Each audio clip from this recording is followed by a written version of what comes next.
Well, 2,500 employees are left without jobs after Tyson announced the closure of its Joslin facility. Yeah, but according to some experts, the economic impact extends beyond the workers.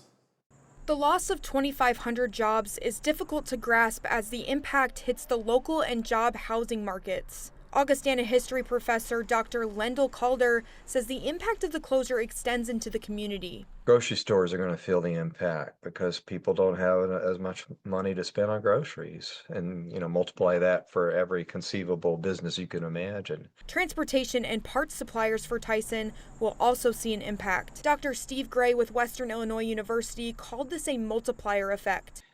Those businesses have employees that also put money into the local economy, and so they could also be impacted as well. Tyson Foods attributes the low cattle supply in the U.S. to cause the Joslin facility's closure. Gray says these numbers are at an all-time low and the high beef prices are here to stay. Tyson just doesn't have the opportunity to raise their prices high enough to be able to offset the increased price of beef. As for the employees, Calder says this will be a test for the Quad Cities' diversified workforce. Can these 2,500 jobs migrate elsewhere within the Quad Cities? Or are we going to lose them as people are forced to pick up stakes and move to other communities? But there is hope for these employees, as Gray says the Quad Cities offers a diversified work environment. Reporting from Moline, Haley Marzorati, WQAD News 8. Great work there from Haley. And Calder says this is not a one-time event in business history. He says it's the workers that unfortunately pay the price. An official says the employees will be paid through mid-October.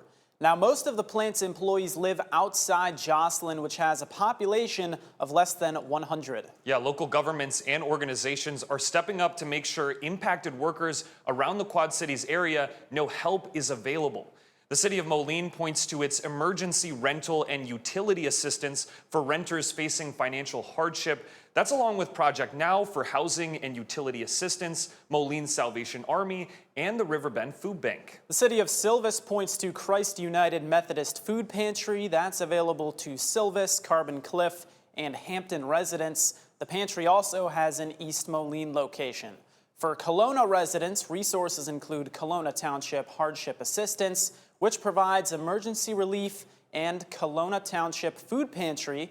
The Henry and Stark County Health Department has an extensive list of resources on its website, including food, transportation, and housing. And Geneseo's Chamber of Commerce has an online job board. You can find a full list of resources available to families impacted by the closure up on our website at WQAD.com.